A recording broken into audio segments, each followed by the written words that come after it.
so much for coming. Welcome to the St. Genevieve County Executive Club. I'm Josh Wright. The club is a business that my wife and I have. I'm also the managing partner of the Bedford Group. It's an investment advice firm that's here in St. Genevieve. We acquired Stoll Bosler, that financial advice practice, last year. So I grew up in St. Gen County, and I'm making my way back here slowly but surely. I'm excited to be able to host this event today. So we've got Bob Mueller with us here today, who is going to talk with us about the German heritage of our community. And we're very excited to have you all here, so thank you for coming. With that, Bob, take it away. Thanks, Josh. Guten Tag. Mein Name ist Robert Mueller. Ich spreche ein wenig Deutsch. Just a little. So today we're going to talk about, we're a French town. Well, that's what we started out as a French town. We stayed French pretty much through the 1820s, 1830s, but then things started to change. And then we got a few Germans into St. Genevieve. So we're going to talk about that today. I think it's important that we can celebrate all of our heritage here, and we're getting better at celebrating not only our French and German, but our African American heritage and our Native American heritage. So it's an important thing, and we've all been, our culture has been modified or changed with all of these different people that came in. But the Germans have had a particular influence. During the time period, there was a major migration of Germans in the 1830 to 1890, 1870, that time period. And 30% of all immigrants that came to America during that time came from Germany. So you go, boy, that's a lot of people. What was going on? We'll talk about that a little bit.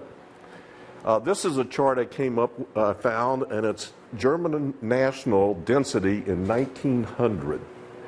And so the highest is 1,000 and over per county. And we're on that list as the 1,000.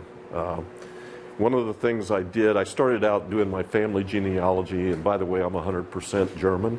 I've been to all the villages my ancestors came from. And so I was interested in doing the Germans and in my family, and then I said, that's not enough. Let's start looking at all the first generation Germans that came to St. Genevieve County, and there's over about 1,700 of them that came here. And you might ask, we're going to talk about why St. Genevieve. There was a guy that named Godfrey Duden. Anybody ever hear of that name? Okay, he was a real estate salesman, and he had come to the Missouri Valley. And in the 1820s, he writes back to Germany this big treatise about how wonderful Missouri is, and encourage people to come and settle in around Herman and all of those towns. And so, but those are different Germans than what we got. When we talk about Germans, there's Germans in Germany, there's German-speaking people in Austria, German-speaking people in Switzerland. It's a real sing-song German. Czechoslovakia, what is now Czechoslovakia, one time was in the Austro-Hungarian Empire, and they spoke German also. So, and so we got people mostly from from Germany itself, but I'll talk about a couple that weren't from there. So we had some early Germans. One of the things one of our great documents is we have a list of the militia in 1779. It's about 175 names, and it tells where the person was born and what their occupation was. So that's a great document. There were 15, they call them Allemands, which I guess is French for German, in that militia. And one of them was a guy named Franz Kuhlmann. His name was really, his name was Franz Kuhlmann. He was from Bavaria, but the French called him Francois Coleman. So all the Colemans here are descended from a German. Thank God he was a brewer. The French love their wine, and his occupation is listed as brewer, and I'm not sure where he had his brewery, but I think it was good for the Germans to be there. Dr. Bernard Gipkins had been trained in Heidelberg, and he was a doctor here and in St. Louis. We have his estate papers and that sort of thing.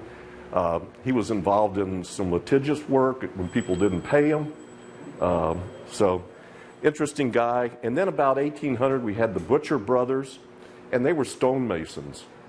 One of them helped build the Pierre Menard house across the river and built several places around here. If y'all know where the Kyle Schwint house is on 2nd and Gabbery, right across the street to the west is the Butcher house. So, other people, Henry Keel, he actually had a rope walk right where Audubon's is, and that was prior to 1900. Then I'm talking about a Swiss guy, Joseph Hertig. He was an unusual guy. He was a teacher. He opened a school down on was that River of Voss, Tom? And it's called the Asylum. And he taught in what was called the Pestalozzi method. And if you're all are familiar with St. Louis, you know there's a Pestalozzi street, a school. But they taught using objects and things like that. The word asylum was a typical thing of the Pestalozzi school. I got to tell you that 3 future U.S. senators went to that school. And I think a few of them still could.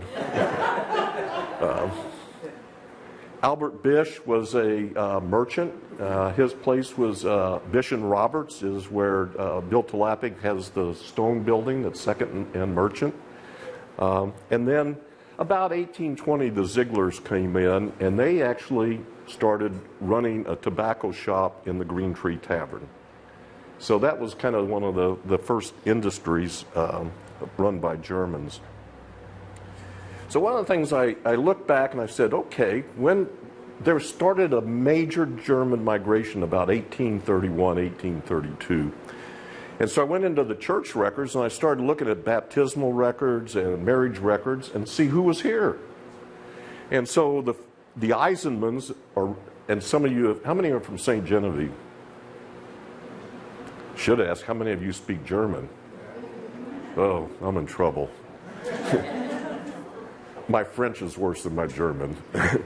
So, and then in 1832, we started getting Baumans and Kettingers, Hubers, that's my first ancestor in 1832. Kirschner and Schwent.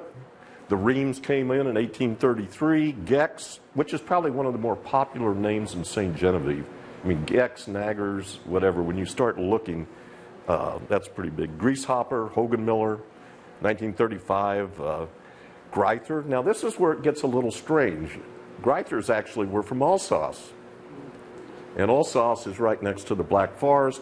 And the problem is sometimes it's German and sometimes it's French. And so we have a number of families here that are listed as German, but they were actually born in Alsace. We have another family called the Wilder family. Used to have a tavern right down here where, on the corner that's a restaurant. And they also operated out of the Show Me Shop building. But they were from Schleswig-Holstein, which is on the northern border. So sometimes they're listed as Danish, and sometimes they're listed as Germans. But we got Hermans and Schwartzes and Sukers, Eichenlaubs, Fallerts in 1836, Hooks, Carl. By the way, you know for St. Genevieve you can pronounce H-U-C-K properly. It's not Huck. It is in Illinois, but here it is Hook. Carls, 37, the Staubs, Grass, Fishers, Hurst, Kern, and Sechsauer.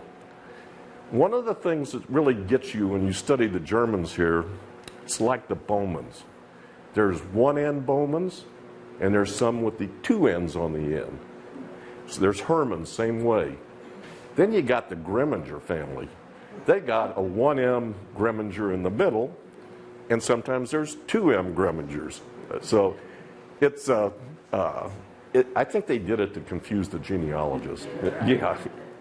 But I just wanted to point out that a lot of the names you hear about around St. Genevieve were coming in that 1830, 1838 time period. So why did they immigrate to America? Anybody got a thought on that? Germany didn't exist as a unified nation until the time of Otto von Bismarck. And just every one of those little states had its own king that was constantly fighting with, you know, his neighbors to prove that he was more worthy of that throne than any of his, you know, equals. You are correct. And for the most part, the only hope anybody ever had was to get drafted into their military. And a lot of them came here to avoid military service through their electors. Yeah, my last ancestor in 1878 came to avoid the draft. But one of the other things that happened why they immigrate is because there had been, as you say, wars. And most of the people that came here, about 95%, came from the Black Forest. And, you know, that's an area that is fought over continuously. And so there had been battles and fights and skirmishes. And they also had a period of poor harvest, kind of like what happened in Ireland that caused that migration. Probably the biggest cause was in the late 1840s. There was a rebellion by a lot of these little states, and mostly in southern Germany, but it wasn't solely located in southern Germany, but they started doing an uprising, and the Prussians decided that's not going to work, so they sent in soldiers and started lining people up and shooting them and other things. So it's called the Revolution of 1848. It's an important thing, and we have a lot of people that came to America during that time, like my Klein ancestors came in 1848. So I'm sure there's other reasons. I have to tell you, my Mueller great-grandfather and great-grandmother came to America to get married. When I started doing my genealogy, I found out that my great-grandfather was illegitimate. I found out that my great-grandmother was illegitimate. And her mother was illegitimate. And I'm going, what is going on? I had a friend in Germany, and she finally said that they had so many poor people, and they had said you had to have a dowry to get married. Mm-hmm. It doesn't, so they were, you know, it doesn't cost you anything to have children. To raise them, it costs you a lot. So they came on the same visa on a ship in 1869, and they ended up in Joliet, Illinois, and they got married the next month.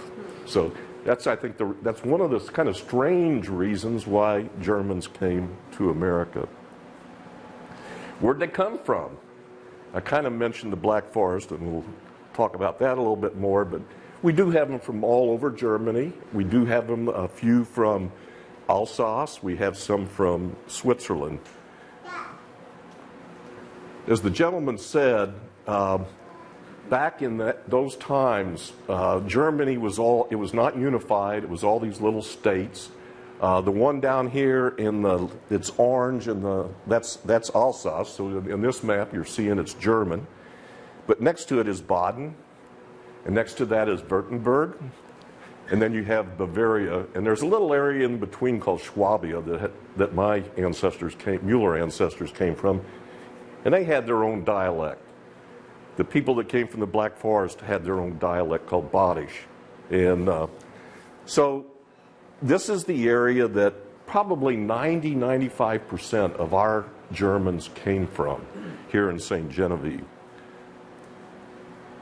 And you ask, why St. Genevieve? If you've ever been let me go back. I don't know if that slide was, I'll just show this one first. When you start looking at the Black Forest, it kind of goes from Freiburg on the south to Karlsruhe on the north. When you look at where our Germans came from, they came, and I'll show you some of the villages from around Offenburg, which is down on the left, all the way up to just below Karlsruhe near Rastatt. But why they came here, because if you've ever been to Offenburg, Germany, or Strasbourg, France, the Rhine River runs right through it. And you can see on this topographic map, you can see hills on one side, a big alluvial plain, and then hills on the other side. Does that remind you of something here? Le Grand Champ, the big field. So that's one of the reasons why they settled here.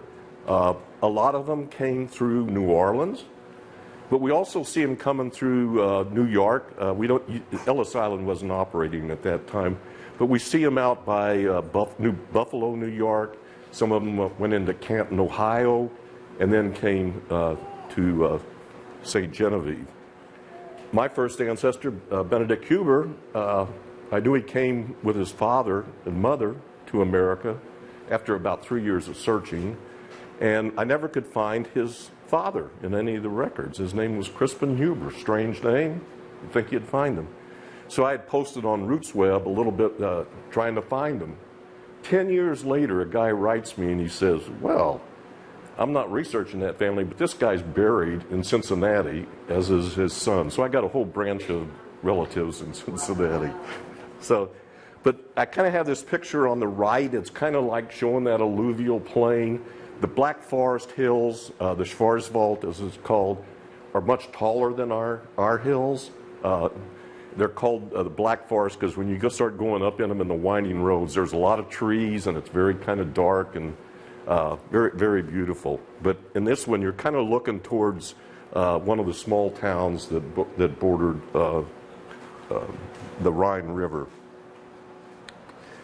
So I'm going to talk a little bit about some of these places. You see where Offenburg is on there, kind of down 2/3 of the way down. North of that is a town called Sossbach-Ride, or Sossbach-Walden. Well, it's got three names: Sossbach, Sossbach-Ride, and Sossbach-Walden. Walden is a forest, I guess. And they're just all connected. The first trip my wife and I went to Germany, we were trying to go from Greinau to Obergreinau.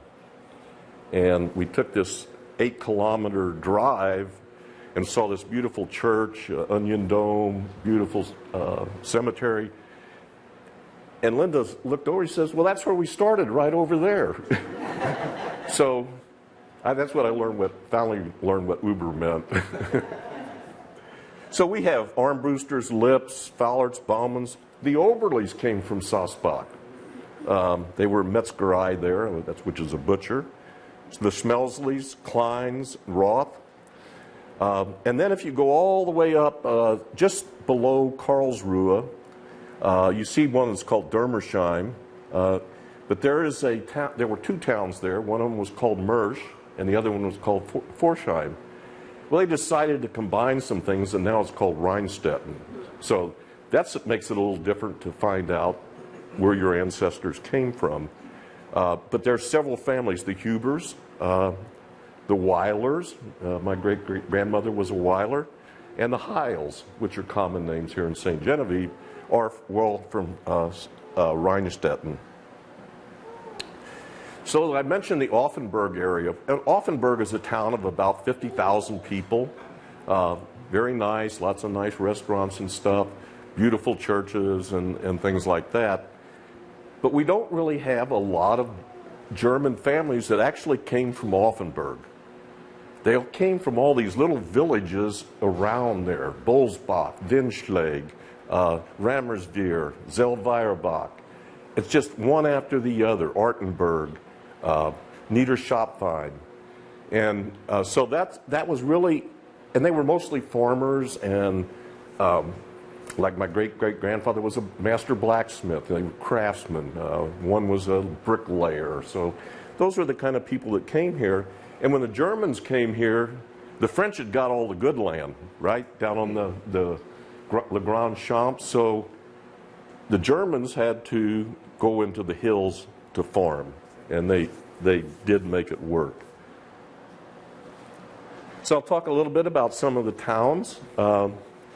My brother and I think it was in 2009, went over to visit all of our villages. I think the trip's called Eating and Drinking Your Way Across Southern Germany. But that being said, it was a lot of fun, and we went to Rammersveer, and we have a lot of immigrants that came here from Rammersveer.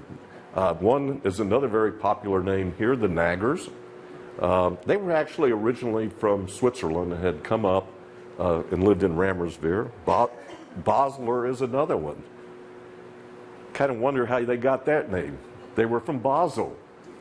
So that's why they get to be a Basler. Shillies, another confusing thing. Sometimes you see Shillies with a Y. Sometimes you see them with an I, and I see them with an E. So, Beezer, another Brown, Litterest, and Charles, you're a Litterst, aren't you? Yeah. Yeah, so there's Litterst and Litterest in town. Lehman and Giesler are from Rammersveer. It's a beautiful little town just outside of Offenburg. So then there's another town called Zell-Weierbach. It was originally Zell and another town called Weierbach, and they were right next to each other. And so that's about 8 kilometers east of Offenburg. Offenburg's pretty flat. I mean, it's in that alluvial plain. But Zell-Weierbach and Rammersveer are up in the Black Forest. And it's a wine-growing region. Baden's never been really famous for its wines, but some of them are very good. I've got a couple of pictures here that I took when we were there, and you can see the houses, and then they had the vines growing up the side of the hill. My brother and I actually ate in that restaurant in the bottom, and our amuse-bouche was blood sausage. So you see these little symbols. Each town has something called a wappen, and different ones. And you can see with Zell-Weierbach, grapes are very important. Some of the other families that came there are the Gieses, the Decks, some more Boslers, Falk, Kreitler, Fitzkim. And it's kind of, I have Fitzkim ancestors, but that name has died out in that region. People didn't know who I was talking about. And then Litterst, Charlie, that's where your ancestors would come from. Then between Offenburg and Zell-Weierbach is a church, and it's called Weingarten Church. Very beautiful church.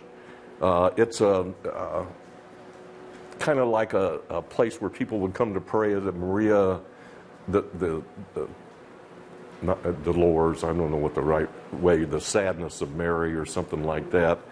So they would come to that. So my brother and I stopped there, and part of our trip was to go into all the cemeteries in these 25 villages and see who we could find of our ancestors.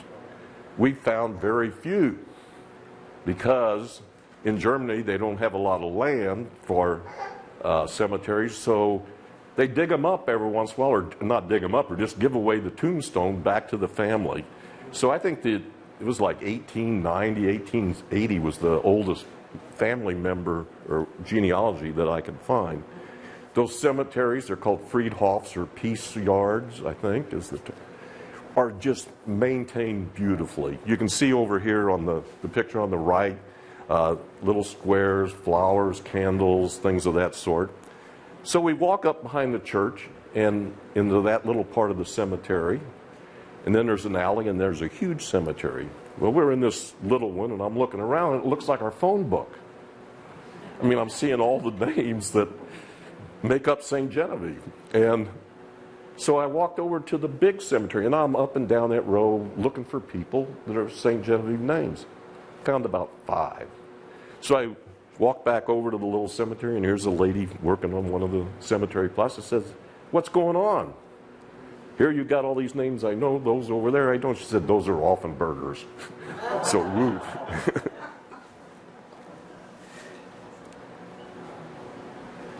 There's another town just north of Offenburg called Bolsbach. A bach is like a little creek or a stream, and there's one that runs right through Bolsbach. The building on the upper left is their city hall, which is called the Rathaus, spelled R-A-T-H-E-U-S. Show a little street scene. And they have those funny little characters. I'm trying to... Cabanazi or something like Crabanazi. And they have a big parade and festival in February usually, and people dress up in these costumes, and it's kind of like bird costumes. They have all these little pieces of cloth, and they have a big beak. I mean, it's kind of like Mardi Gras, La Guiane, you know, but it was really kind of neat. On the outskirts of town, they have a sign to a guy named Johann Ocken, or Oken, And he was a famous philosopher in Germany, and that's where the Oktoberfest come from. And if you ever run into an Oktoberfest, they're probably related to St. Genevieve Oktoberfest. So you also get Siebert's, Vokes, or Vot, Grass, Bergert's, Geatley, Kraft, Herzog, Jokers. There's Jokers and Joggers too, so kind of confusing. And those are two names that you see in Germany in the same town, spelled with two G's or with the CK. Sukers. One that you don't hear about around here too much is Sartori. And that's how I met a lady in Germany. They had a group of people that were studying immigrants that had come to America. Where did they end up? And I met this lady, and we started, I didn't meet her, it was online. We kept working about this list of people. And eventually when we were on this trip, I got to meet her. Unfortunately, she died last year of cancer, and she was just a really good genealogist. So you heard a couple of names that are kind of familiar here, right? So where did these Germans settle? They settled in the hills, and Zell was one of them, probably one of the first, because it's closest to St. Genevieve.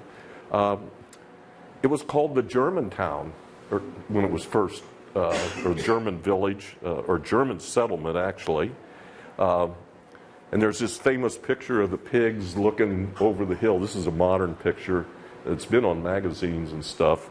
But it's one of the things I do is I go to cemeteries. I started out as a genealogist, not a historian.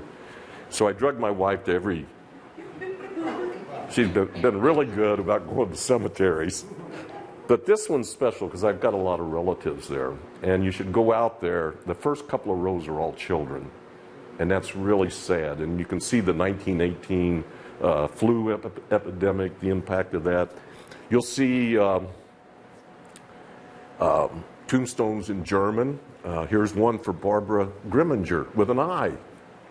Sometimes people that did the cutting didn't know how to spell the name.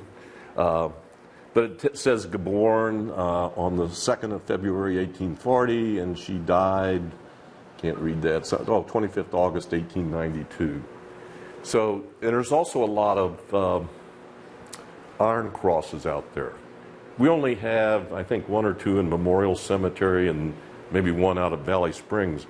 But if you go to Zell or River of Oz and even Weingarten, you'll see these German crosses because a lot of blacksmiths there. So this Zell has been named after that Zell Weierbach. Another place they settled was Weingarten. This was a little bit later. I think Zell was in the, I think the church was built in about 1848, something like that, 49. Weingarten was a little bit later. That church is special to me. In 1898, my great-grandfather and my grandfather built that steeple. And they stayed with the Dunseys, by the way, Nick. This church was burnt in 1936. The inside, they changed the steeple a little bit, but every time I drive by there, I have to think of my grandfather and my great-grandfather. So this Weingarten, I mentioned that church that was between there, and it's called Weingarten Parish. So they kind of named this after that. Now, if you look on a map of Germany, you'll see a lot of Weingardens. You'll see a lot of Zells. I mean, it's kind of a common name. But this is, somebody actually had a sketch here of the church in Weingarten, Germany, or that one. So we know that that was kind of that relationship. Where else they settled? New Offenburg. Anybody ever drive through New Offenburg? That little road, you go over the tracks and go in. People on the left, one time, Mary Elise isn't here today. I guess she was gone. We had some friends, and she was really good friends with some people from Germany, and one of their sons had been over here and went to school. So these two gentlemen and their wives came and stayed with us. And one of them was the sub-mayor of Offenburg, Christoph Jopem. And the little shorter guy on the left is Victor Schreiner, and he was the Ortsvorsteher of Bolsbach. That's like the mayor of Bolsbach. And so they had to take him out to New Offenburg and get him a picture of the sign. I mentioned the German settlement. Other places we have around here, New Bremen. Anybody know where the Kell district was? And why it's called the Kell district? So anybody know where Sugar Bottom Road is? So on the north side of town, you go out the Creek Road and then you can get on Sugar Bottom. Kell is right next to Offenburg. It's actually right across from Strasbourg, France, and it's a big shipping facility. So that's kind of what that's named after.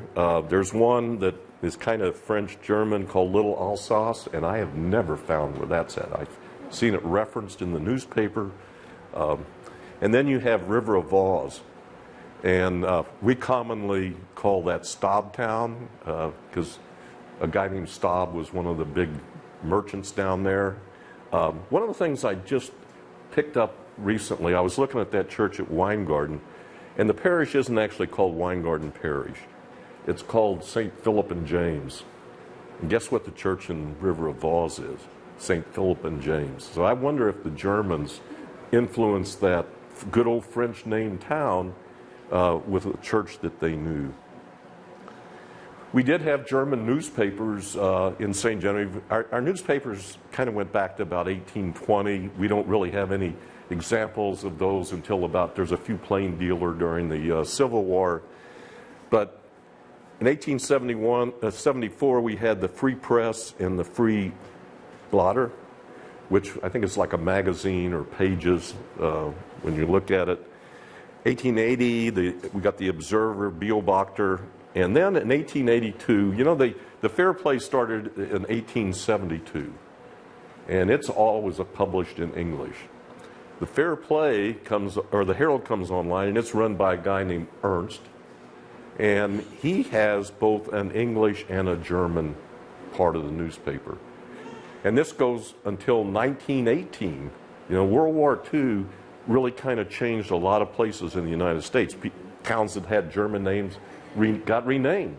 So we see this going on until about May 1918 is when we see the last part of the German. The Fair Play would also print stuff in German. This is a little ad that said that if you want to get something printed, we got low rates and we can do it in English and German. Give you a little hint, because I was looking, as I said, at the Germans, and I would come back from Florida where we were living to see my dad, and I'd go out and take 2 hours in the library, and I'd start going through all the Fair Plays, and I'm looking for the villages where these people are coming from. And I did about 15 years of that, so that's 15, but about 750 pages looking at it. And a lot of times all you saw in the English section was, and I didn't know German at the time, was that they were from Baden. In fact, actually, our family, we thought we were from Baden-Baden. Until my brother went there and he found out how ritzy it was, and he said if we were there, we were stable hands. But the clue I found out later is the German section sometimes would list the village, but it would not be in the English side. So if you're ever researching your German ancestors here, look at the German, and it'll be under Starb or Gestarb, and look for the village. It doesn't always happen, but it was enough to make me go back and look at 15 years of newspapers. So we had also some German societies here. The first one was called the Germania Society, and it was founded on January 30th, 1861, approved by the legislature as a benevolent corporation, affording relief to the members in case of sickness, death, or otherwise, and to suffering persons not members of the association, and for charitable and benevolent purposes. This society is still on the books and could be reopened because the founding members Jacob Stupi, Florian Hook, John Musick, George Werner, Valentine Giesler, their associates and successors. I've always wanted to restart that Germania Society. The other one was called the Germanian Verein, and it started out meeting at New Offenburg the first Sunday of March, June, September, and December. It was only active for about 3 years, from 1872 to 1875. In 1872, they had a big parade. Started out at Market and 61, and came down through town and everything. They had brass bands and oompa, and just had a good time. They also had picnics up on was Maxwell Hill. I guess most of you know where Maxwell Hill was. Well, that was pretty barren back then, so people would go up there and have picnics. Father Weiss, who was the pastor here, was one of the founding members. Others were Joseph Schilly was the president, Severin Eckenfels, and secretary, and Felix Hogan Mueller, cashier. So these Germans that came here have really influenced our French town. And we're going to talk about things like architecture and food and project pioneers, religion, so just kind of go through there. Starting with architecture, you know, we've got these wonderful vertical log houses from the French. Actually, we got 27 of them. So they're an important part, and they're the reason we have a national park here. The two houses on the left, one of them is the Charles Lucke house at 341 North Main, and it was about 1865, a German brick house. Next to it is that smaller house, so that's Wendell and Obermiller. And Obermiller's had a brewery here before, the brewery that's down on 3rd Street. It was down here on Main someplace, and that's a German frame construction. So they're kind of building both in the brick style that they're used to in Germany, and we had a number of brickyards here. Probably the last one was the Ring Brickyard, which was where Dunsey Construction is, out on the end of 3rd Street.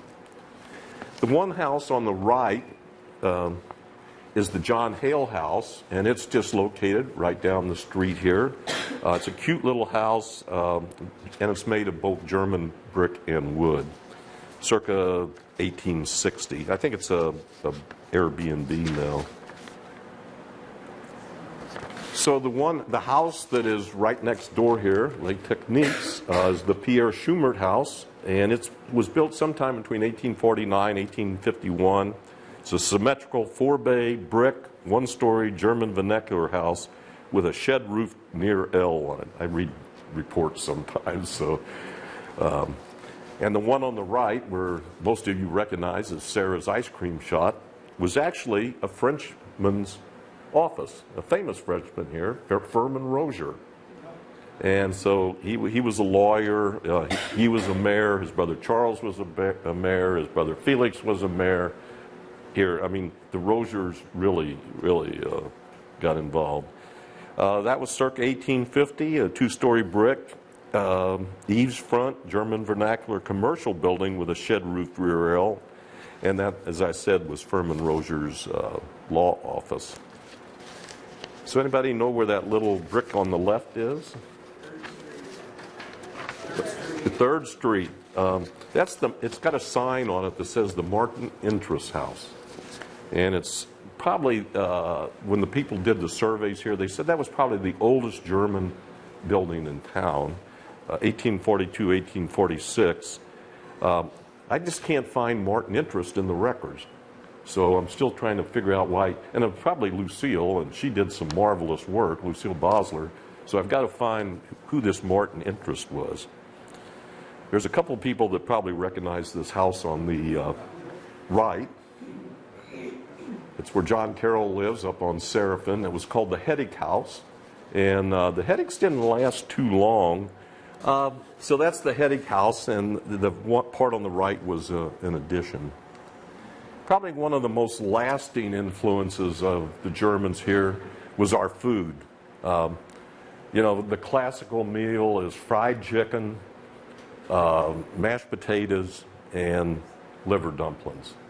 Herb Fowler says you have to mix the mashed potatoes and the liver dumplings. So it's probably one of the most secretly guarded secrets in St. Genevieve is how your family makes liver dumplings. What kind of liver do they use, and what kind of spices and herbs do they use in it. I'll tell you that the word, we call it Nifli, all kinds of things, but it comes from the German word Nepfli, It's a body word, and it means little button. And if you look at, like, if you go to the anvil, there's this kind of little round liver dumplings, and so that's where that term comes from. And we just kind of Americanized Nerfly.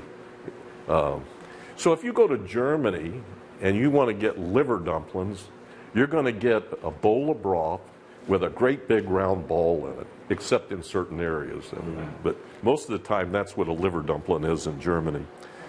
On the right, did you know we had a liver dumpling mascot? He was in the parade yesterday. Oh, he was? Yes, Yeah, he only gets it out. We had a German photographer in here about a year ago, and he got it out and he was playing his tuba.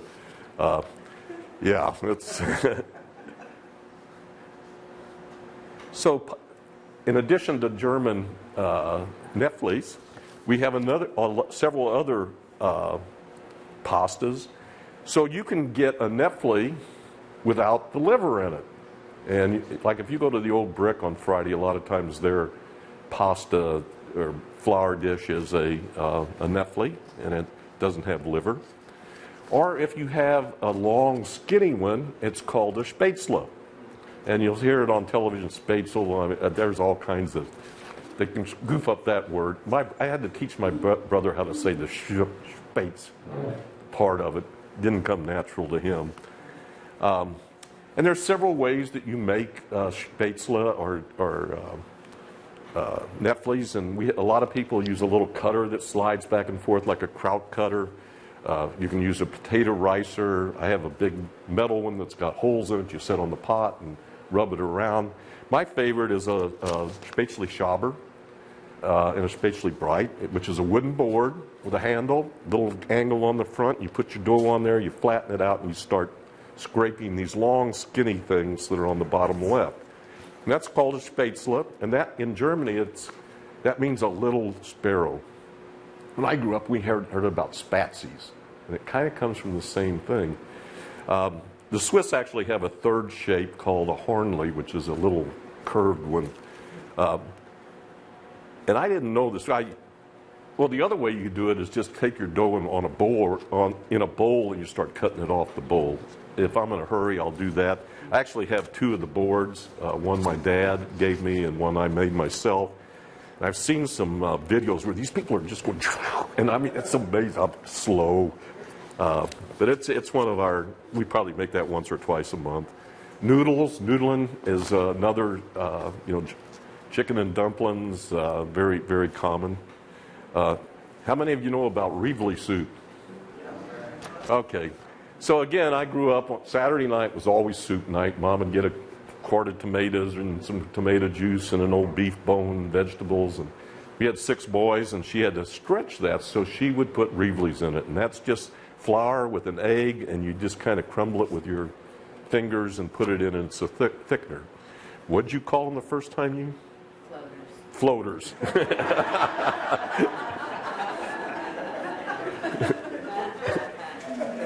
In Germany, it's called Rivol soup, and it's actually made with milk in the Black Forest.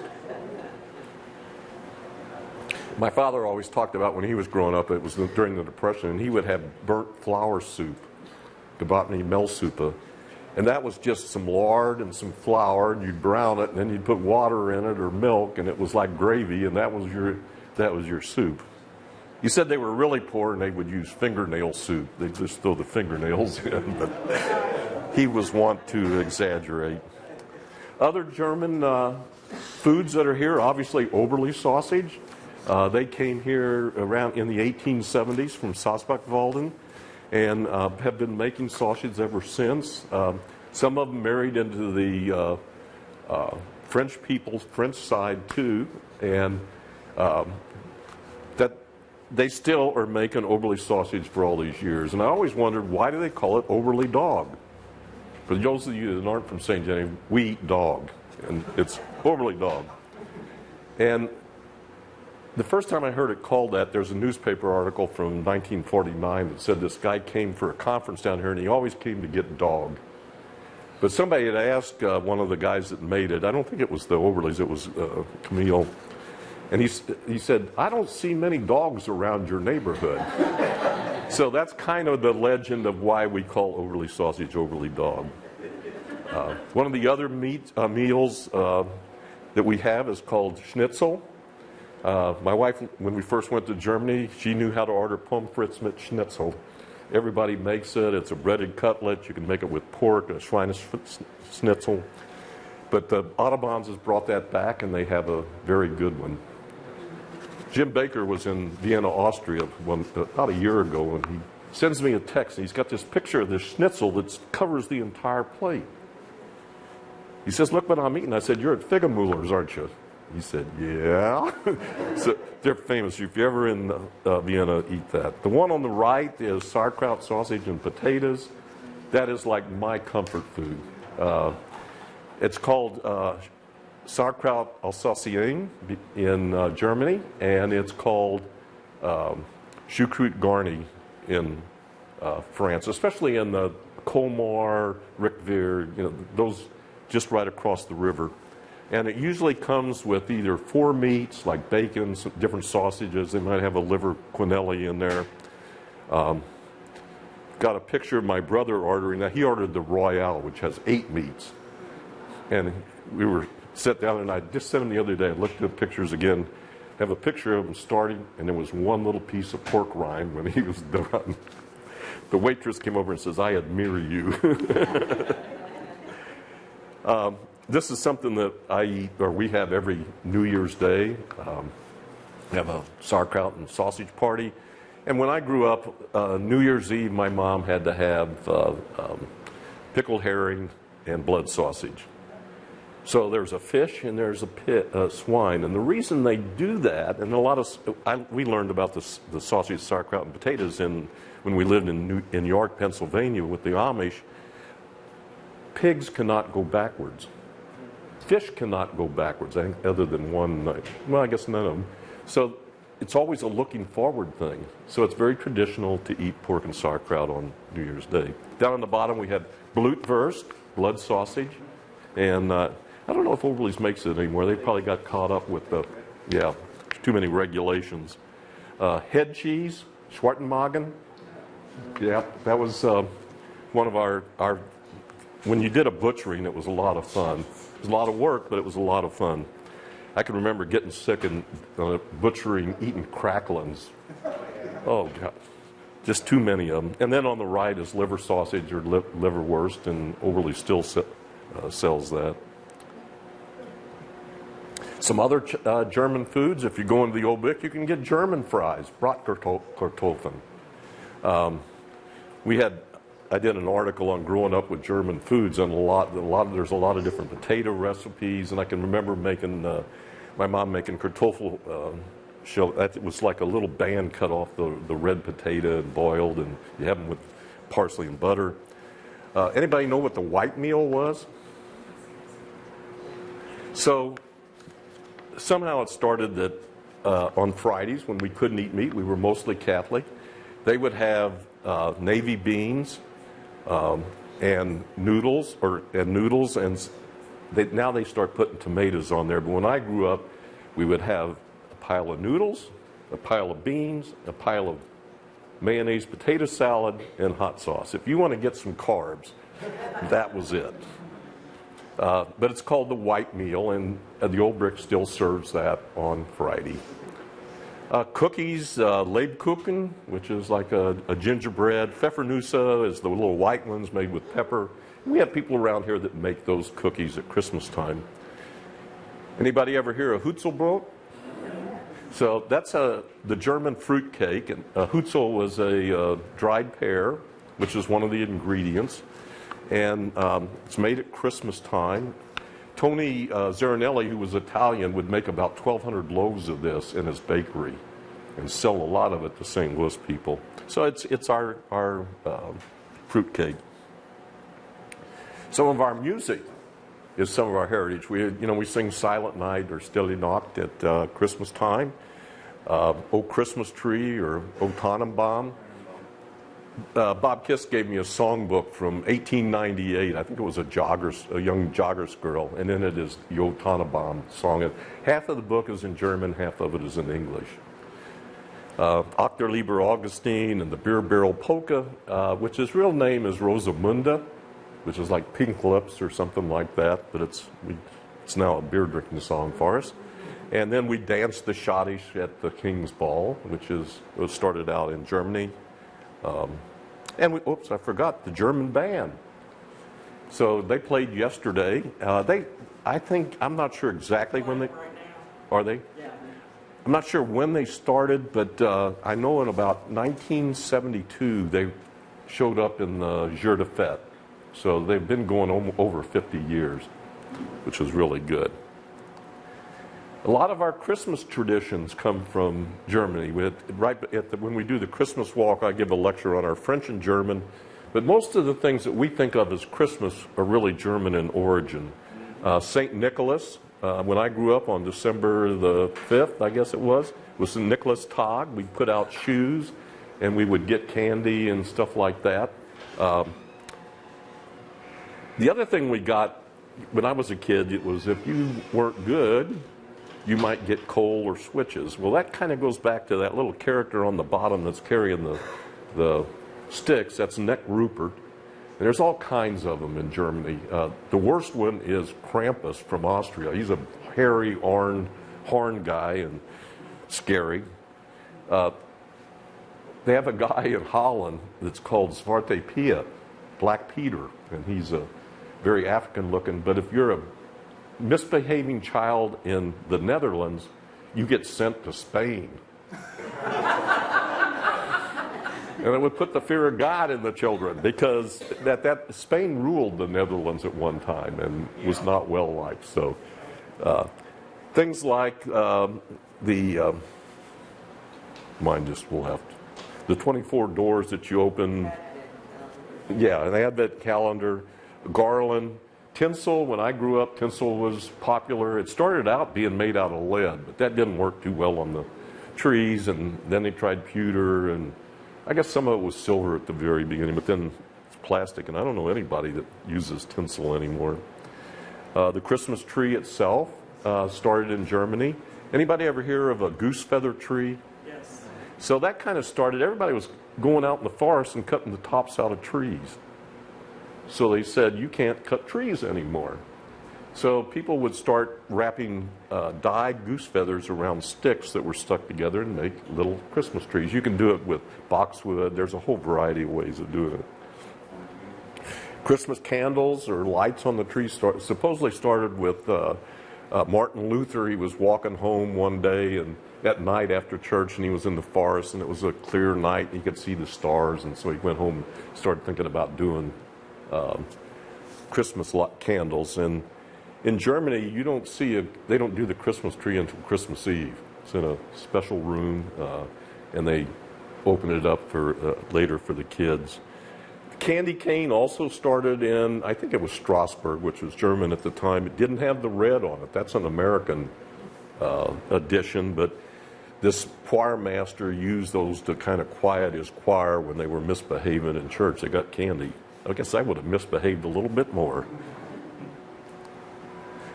Festivals. Back in the around, I think it was 1989 to about 1992, we had something called German Days. And we had a lot more people dressed in dirndls back then. I'd like to see that some more. And so it was a kind of an attempt to celebrate our German heritage. And then in 2018, we started with Oktoberfest. Anybody ever been to Oktoberfest? What month's it in? September. That doesn't matter. After about 3 Mosses, a Moss is a liter of beer. And they're all rocking and everything. And it's a good time. I was going to put a picture of it. One of the tents. There's probably 8 or 9 tents there, maybe more, but they can hold 15,000 people, and it's just amazing. They're oompa bands, and unbelievably, one of their favorite songs is "Country Roads." Never figured they like it. One of the other things that's kind of our heritage is something called Project Pioneer. Started in 1989, and this was I think probably Lucille, I don't know if she was still alive then or Barb started it. But each year they pick a German family name and a French family name, and they get people to help build the family tree. And they put out books, and at Jour de Fête they have a big celebration. And you can see that they have had a lot of people since 1989. But then you get into, here's where you start seeing like the Bowmans with one and two N's, Meyer, Myers, Myers. They're all different. Gremmingers and Gremmingers. Steckley and Steckley. I mean, it's just, it depends on whether it's, you got it, originally it had an umlaut over the O. My Mueller had an umlaut over it to begin with, and they always, Americans would spell it, or English speaking, with like a UE or an OE would designate what it is, and pretty soon they just dropped that sometimes. We had Hogan Millers here, which was an MI. We had Mueller's, which was an MOE. Just, you get a variety of things. Probably the worst, when I got into genealogy and I'm looking at census data from the 1860s, 70s, I'm not finding the people that I think should be there. And I finally realized that it was an American English-speaking person listening to this German and spelling it phonetically. I said my last ancestor came to America to get married. His obituary and her obituary said they were married in what was in St. Clair County, Marissa, in St. Clair over there. I looked through all the St. Clair records, couldn't find them. I finally found them under Gean Miller, M-I-L-L-E-R, and Elizabeth Maisley, spelled M-I-S-L-E, which was how it was spelled. And they were married in Morris, Illinois, which was the county next to Joliet. And I could just hear a German saying, we were married in Marissa. Because when they get that, the German gets a little A on the back of the S's. And that's how it got started. It took me a long time to figure that out. But I think this last year was Wayner. And next year, I think the Weilers are on tap for the Germans. Nicknames. So the French had nicknames. André de Guerre de la Rose, the rose, or la plume, the feather. Sans chagrin, without worry. So the French always put the nickname on the back. The Germans are different. They give you a nickname for your first name. We have some famous families here: Izzy, Dizzy, Nuts, Noonie, Cap, and Goofy Dunsey. And then Guinea, Sleepy, Funny, and Beans Sexauer. Pumpkin, Bigfoot. And the story is that Father stood up one day in church and said Francis Bosler died, and everybody's looking around like, who is this Francis Bosler? Well, it was Bigfoot Bosler. Porky and Schnee Bosler. Anybody know why Schnee got his name? So what's the German word for snow? Schnee. He could write his name in the snow really good. That's how he got his name. Kiki, Pogie, Piggy, Butts, and Hammer Share. People this is how they'd be listed in the phone book. And you just didn't know their real name. Turkey Lurk, Nickel Splitter Nagger. One of my aunts her father. Fish Hook, which is a natural kind of thing. And this last one is very personal, but to me, it's Buddy, Bobby, Feakley, Maida, and Coots Weber. And my mother was Bobby. Her name was Edna Dorothy, but everybody called her Bobby. And how many people have had an aunt named Coots? I did, and I was 45 years old, and I found out her name was really Magdalene. I mean, and that's kind of what happened in the German thing. So the Germans also affected our religion here. The French and Spanish, the national religion was Catholicity. And so when the Germans started coming in, most of these are from southern Germany, and they're Catholic. And that's kind of what happened. Remember, we had a stone church that was built in 1837, and then about 1880 we built current big church, it's because of all that influx of Catholic Germans that came to this area. The 1880 brick church was designed by Father Weiss, who I think was actually an Alsatian. But he didn't design the structure for the roof, but everything else is that. And then we had a priest here late in the 1890s called Father Van Turenhout, or to most of us, Father Van. He was actually Belgian, but his parents were from Belgium. But he was a great historian. He loved the church, and in 1911 he built the 2 side altars and changed the sanctuary that you see here, this big domed sanctuary. But it's kind of hard to see in the picture. You see those little wooden pews on the side, on each side, down on the bottom. On top of those are these little spires with all these little things coming out. And if you ever go to Germany, you see those on tops of churches all the time. So this is kind of like Gothic revival, kind of taken back to some German things. There's another beam in church that crosses right at the top of by the roof almost, and it's got a big cross on it. And I always thought it was structural, but it's not. It's called a rood beam, which goes back to the Middle Ages, and it's where they would hang the cross. And that came in after 1921.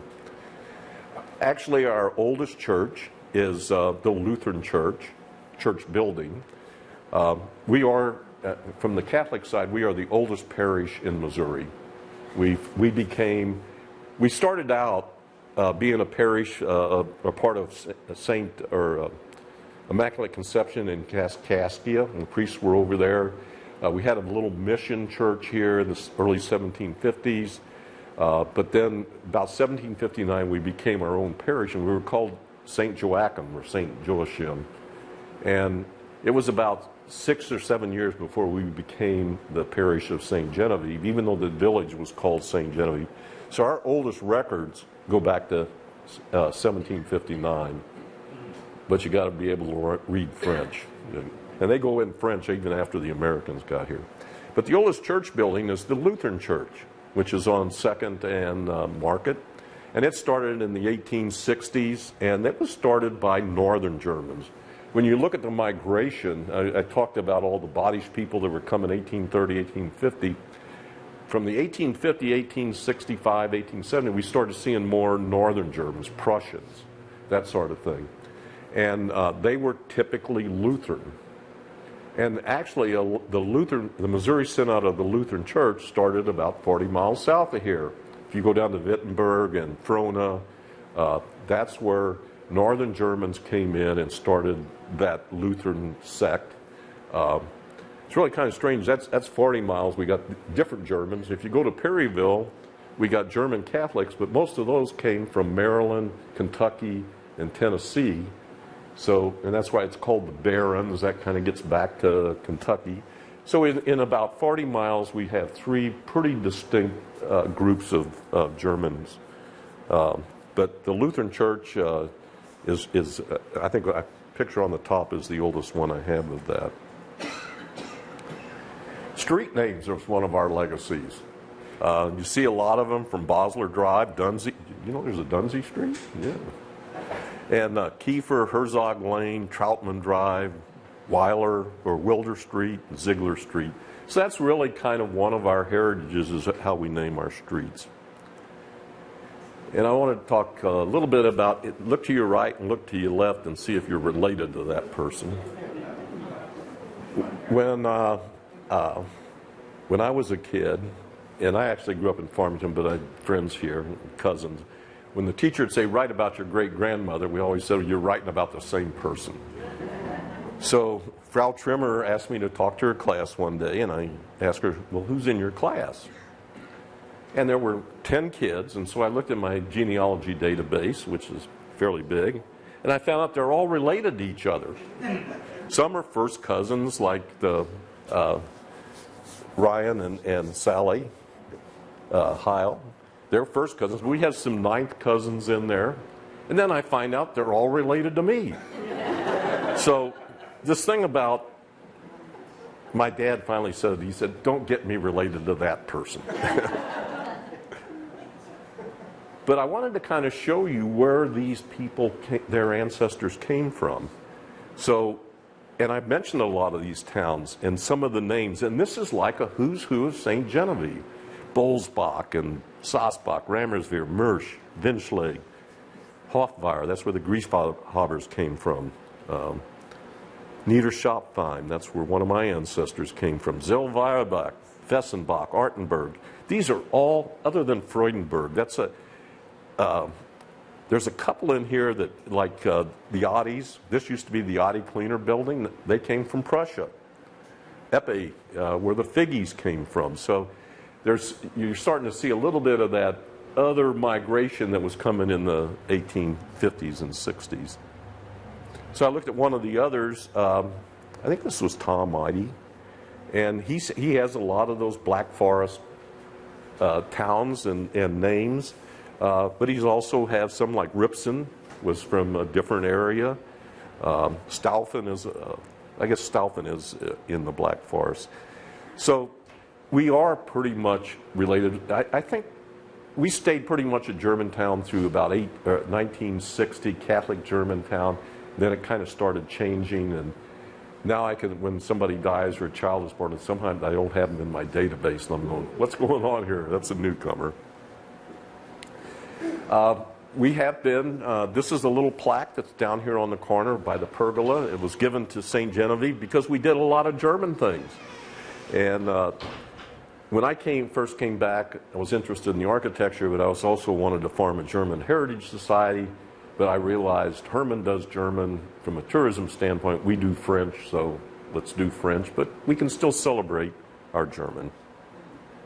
So that's the end. Haben Sie einen Fragen? Do you have any questions? That was awesome. Oh, okay, thank you.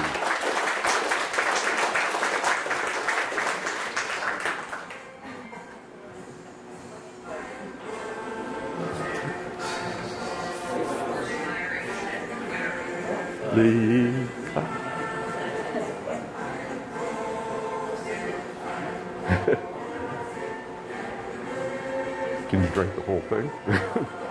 Yeah. Yeah.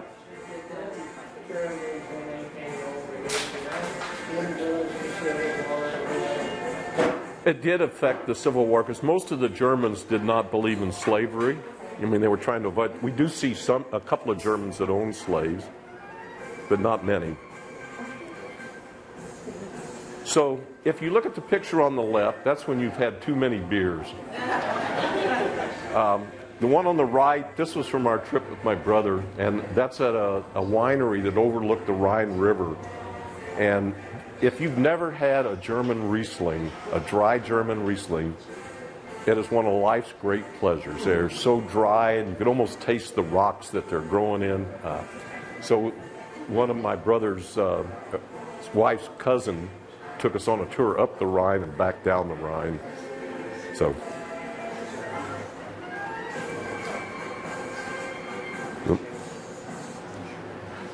danke, dass heute gekommen sind. Thank you for coming today. Thank you.